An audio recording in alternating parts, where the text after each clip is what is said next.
D'abord, Christine, je voulais te remercier et puis remercier de façon plus générale le réseau MRQ pour donner l'opportunité de ces 20 minutes de science. Je vais vous présenter, donc pas exactement mon projet, mais plutôt mon domaine de recherche pour un peu démystifier tout ça. Et du coup, comme tu l'as précisé, ma présentation s'intitule « Comment nos planchers peuvent-ils nous protéger d'un incendie ?» Donc d'abord, je vais revenir un petit peu sur le contexte. C'est vrai que le bois est de plus en plus présent dans le domaine de la construction. Donc tout ça, c'est lié notamment aux préoccupations autour du réchauffement climatique. On cherche à diminuer l'empreinte carbone et ça passe notamment par l'utilisation de ressources renouvelables. Donc dans ce contexte-là, le bois paraît un matériau de choix. Donc, le bois, je rappelle, est utilisé depuis très longtemps dans le domaine de la construction pour ses bonnes propriétés mécaniques et aussi pour son apparence. Et donc là, récemment, le regain d'intérêt est aussi vis-à-vis de son stockage de dioxyde de carbone et le fait que ce soit un matériau renouvelable. Donc évidemment, ça, c'est valable uniquement si la ressource forestière est gérée durablement. Donc ça, c'est valable pour la construction, mais on se rend compte que le bois est également présent de plus en plus dans nos intérieurs. Donc, comme vous pouvez voir sur les photos et notamment sur la photographie de la bibliothèque à Calgary, on le retrouve dans différents éléments, que ce soit le couvre-plancher. Donc, pour les Français, je précise, couvre-plancher, ça veut dire parquet. Mais ça peut être également les revêtements muraux ou les portes. Donc, ce regain d'intérêt se fait aussi via son caractère biophilique. Donc, ça, c'est lié au fait que la présence d'éléments naturels dans les bâtiments favorise le bien-être de ses occupants. Donc, il y a plusieurs études qui ont montré notamment que quand les occupants d'un bâtiment étaient entourés d'éléments naturels comme le bois ou des plantes, leur stress diminuait. Mais tout ça, là, on se rend compte que le bois est de plus en plus présent. Il reste quand même un petit problème, c'est son inflammabilité et ça pose quand même des questions. Donc, c'est dans ce contexte-là que s'intègre mon projet. Donc, je travaille sur le développement de vernis retardateurs de flammes photopolymérisables pour le couvre-plancher. Donc, c'est une première application de couvre-plancher, mais on peut très bien envisager de l'utiliser pour d'autres éléments architecturaux pour le bois d'intérieur, comme les panneaux muraux, comme j'ai cité précédemment. Donc, je travaille au sein du CRIF, donc c'est une chaire de recherche industrielle qui a pour but de promouvoir l'utilisation des produits du bois d'intérieur en améliorant ses finitions. Donc, le CRIF se concentre sur 3 axes principaux, la densification, la protection et l'apparence. Donc, évidemment, mon projet rentre dans le deuxième axe de protection. Donc, dans la chaire de recherche industrielle, qui dit industriel dit partenaire.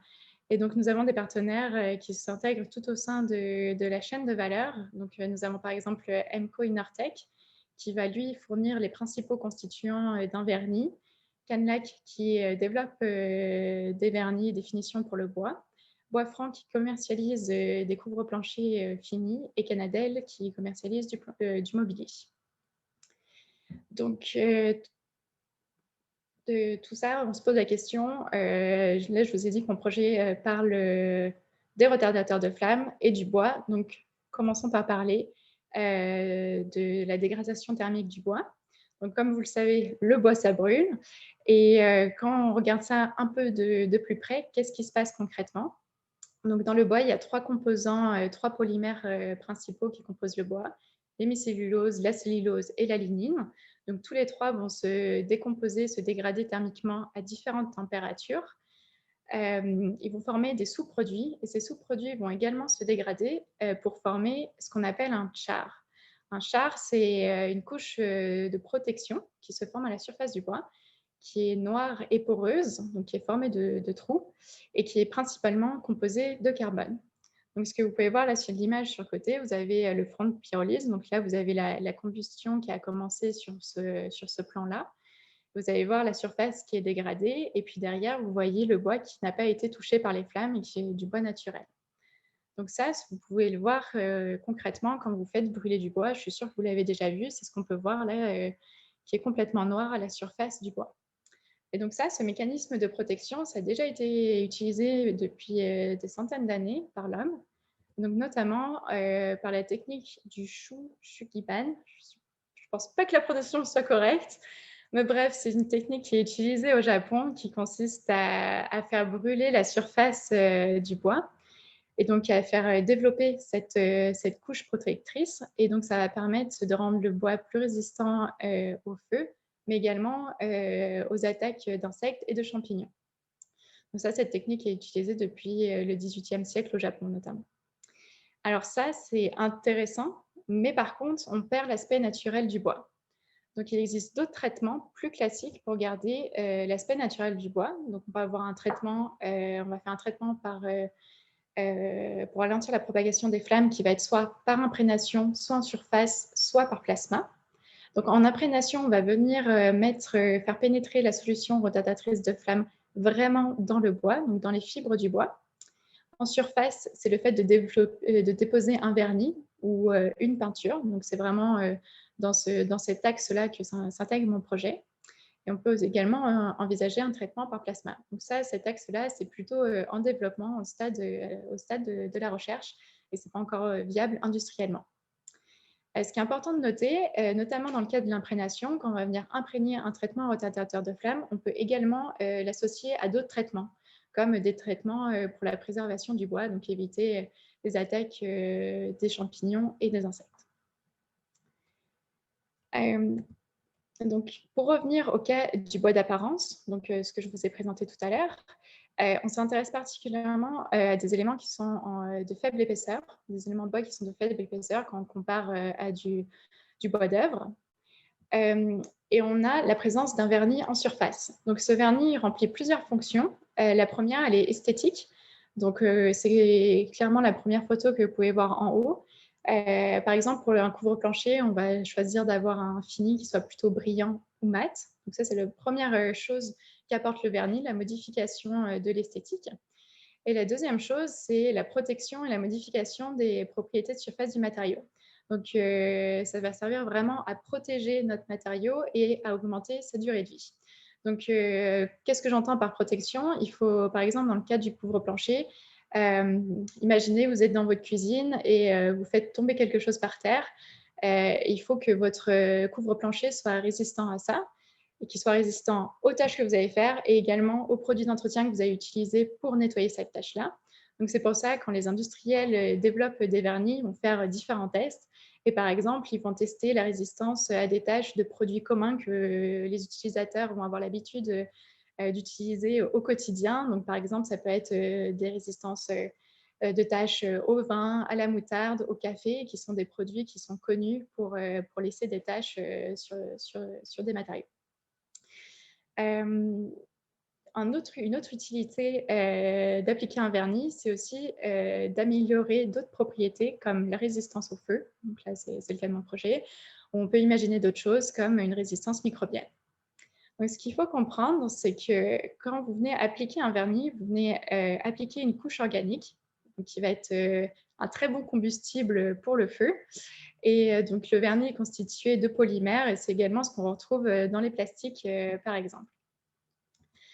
Donc, je voulais vous parler un petit peu des vernis photopolymérisables. Donc, c'est la technologie que j'utilise. Donc, je vais passer un peu rapidement parce que je sais qu'Ingrid avait déjà présenté un petit peu tout ça dans un de ses 20 minutes de science. Je vais quand même revenir pour avoir les principales informations. Donc, qu'est-ce qu'on entend par photopolymérisable? C'est tout simplement qu'on active la polymérisation par la lumière ultraviolette.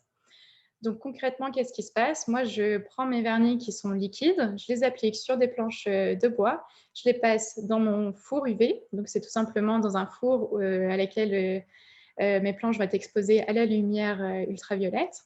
Et à la fin, j'obtiens un réseau en 3 dimensions qui est dit réticulé. Donc réticulé, ça veut dire juste tout simplement qu'il y a des nœuds qui se sont formés entre les différentes chaînes. Et donc j'obtiens un revêtement lisse et transparent. Donc, il existe plusieurs technologies de vernis photopolymérisables. Ils peuvent être à base d'eau, à base de solvant ou 100% solide. Donc, qu'est-ce qu'on entend par 100% solide? C'est tout simplement qu'il n'y a pas de solvant. Donc, les différents composés que j'ai dans ces vernis-là, donc il y a tout d'abord le liant, mais ce qu'on appelle aussi la résine, et c'est mon principal constituant, et c'est ce qui va donner la majorité des propriétés de mon film. Par exemple, si je cherche à faire un revêtement qui soit assez flexible, parce que ma surface elle va être amenée à bouger, dans ce cas-là, ça va être vraiment là-dessus que je vais jouer, pour avoir mon revêtement flexible. Le deuxième composant, c'est le diluant. Donc, il est diréactif parce qu'il va venir, se greffer, au système que je forme lors de ma polymérisation et ce diluant me permet, notamment de diminuer la viscosité lors de l'application parce que mon liant, le principal constituant, est plutôt, a tendance à être visqueux. Après, je rajoute également des additifs. Donc, les additifs, on en retrouve, tout le temps dans les, vernis et les peintures. Et c'est ce qui va permettre de modifier, des propriétés, que ce soit, du revêtement à l'état liquide ou à l'état solide. Donc qu'est-ce que j'entends par là? Par exemple, ça va être éviter la formation de bulles lorsque je mélange, tous mes composants, dans la phase liquide. Si je laisse mes bulles dans mon revêtement, je vais avoir enfin dans ma formulation liquide, je vais avoir des problèmes lors de mon application parce que les bulles vont rester présentes et après ça va me faire des défauts, de surface et qui ne seront pas jolis une fois que mon vernis sera réticulé. À l'état solide, ça peut aussi modifier, comme je vous l'ai dit, par exemple, on a parlé tout à l'heure, de la différence entre un effet mat et un effet brillant et ben, ça peut être obtenu, par l'ajout d'additifs. Donc ça, c'est plutôt ajouté en faible quantité et le dernier, composant important, c'est mon photoamorceur. C'est tout simplement grâce à lui que la réaction de polymérisation va être activée lors du passage sous, les ultraviolets. Alors, ce qui est important de noter, c'est, les points avantageux de cette technologie. Donc, ma formation de film est très rapide. Donc une fois que je le passe sous, le four, je le passe à une vitesse de 5 mètres par seconde. Une fois que c'est passé, je peux le toucher, il n'y a pas de souci. Je n'ai pas besoin de faire une période de séchage comme, d'autres, systèmes conventionnels. Ce qui est intéressant aussi, c'est que j'ai pas de composés volatiles, organiques volatiles qui vont se dégager lors de la réticulation. Donc ça, concrètement, par exemple, c'est quand vous avez des vernis en phase solvantée, je vais avoir mon solvant qui va se dégager et ça fait partie des composés organiques volatiles. Vu que je suis en 100 % solide, j'en ai pas. Il y a aussi un autre intérêt au niveau de l'usine, c'est que c'est vraiment un équipement qui est assez restreint, qui prend un peu d'empreinte au sol et la consommation énergétique est faible comparé un séchage au four, traditionnel à la chaleur. Donc, le désavantage, c'est qu'on préfère privilégier cette technologie pour des formes, assez simples, une forme, plane, due à la réticulation par la lumière ultraviolette. Donc il y a un autre désavantage, c'est l'inhibition par l'oxygène, mais ça dépend du type de réaction de polymérisation qu'on utilise. Alors, donc maintenant, revenons au cœur du problème. Qu'est-ce qu'un retardateur de flamme? Donc c'est un composé qui permet de diminuer l'inflammabilité du matériau et donc de freiner la propagation d'un incendie. Donc je suis sûre que vous en avez autour de vous. On le retrouve dans plein de différents produits, dans les matériaux de construction comme on en a parlé, mais dans le mobilier, dans le textile aussi. Si on prend par exemple à l'image que vous voyez sur le côté d'un avion, typiquement les retardateurs de flammes, vous allez les retrouver par exemple dans les mousses, des sièges, sur, la moquette, de l'allée centrale ou encore, dans les compartiments en plastique, pour les valises. Le type de retardateur de flamme qui va être utilisé dépend du produit et de son application et du lieu de son application. Donc je m'explique, par exemple, dans un avion, ce qu'on va chercher, comme propriété d'un retardateur de flamme, ça va être surtout le fait, qu'il ne soit pas toxique quand il va se décomposer parce que, dans un avion, on s'entend que l'évacuation n'est pas immédiate. Donc il faut qu'il y ait peu de fumée qui soit dégagée et qu'elle ne soit pas toxique. Dans le cas d'un bâtiment, ce qu'on va chercher, c'est surtout que les retardateurs de flammes qui sont, appliqués sur les éléments de structure va permettre de conserver l'intégrité, des matériaux. Donc tout ça, c'est pour, assurer un temps d'évacuation minimum pour les occupants du bâtiment et voilà. Donc par exemple, dans ce cas-là, la caractéristique de fumée va être peut-être moins importante. Par contre, pour tout ce qui va être placé dans un escalier ou des endroits à moindre visibilité, là, ça aura plus d'importance. Alors, il existe différents moyens d'intégrer, les composés rotateurs de flamme au système. Donc on peut l'utiliser par voie réactive. Donc dans ce cas-là, ça va être fixé, au réseau, polymérique, donc soit mon liant, soit mon diluant, dont je parlais tout à l'heure, soit sous forme additive. C'est comme une charge qu'on vient ajouter. Donc le schéma un petit peu en dessous vous permet d'expliquer. Mais Ça peut paraître un peu compliqué, mais on peut faire, ramener ça à quelque chose d'assez simple en faisant un parallèle avec la cuisine. Pour faire simple, c'est comme si vous cherchiez à faire, des muffins au chocolat, dans le cas d'un ajout par voie réactive. Quand vous faites des muffins au chocolat, là, vous allez d'abord préparer votre pâte, la pâte classique et là, vous allez faire fondre votre chocolat et l'intégrer à la pâte. Donc là, le chocolat va être présent dans toute la pâte, vous aurez bien quelque chose d'homogène et par voie additive, vous allez avoir votre pâte classique et là, au lieu d'ajouter le chocolat, vous allez le faire ajouter comment ça s'appelle? Par pépites de chocolat. Donc là, vous pouvez avoir des problèmes d'homogénéisation et c'est pour ça que la voie réactive est plutôt privilégiée. Avant de comprendre exactement comment fonctionne un retardateur de flamme, je voulais revenir sur les différentes phases de développement d'un incendie. Je voulais juste voir la conversation. Ah. Oui, excusez-moi. Donc, vous êtes sûrement familier avec le triangle du feu. En gros, ce sont les trois principaux composants qui doivent être présents pour qu'un incendie se développe. Donc, un combustible, un comburant et de la chaleur. Quand vous faites un feu dans votre cheminée, tout simplement, le combustible, c'est votre bois, le comburant, l'oxygène présent. Et vous initiez le feu par rapport soit d'une étincelle, donc d'une allumette, soit ça peut être dans d'autres cas par une forte chaleur dans le cas d'un développement d'un incendie. Donc, ce qui est important de comprendre, alors, dans le cas là, vous avez le schéma explicatif du développement d'un feu dans le cas d'un polymère, mais ça peut être à peu près le même mécanisme qui est mis en jeu pour le bois.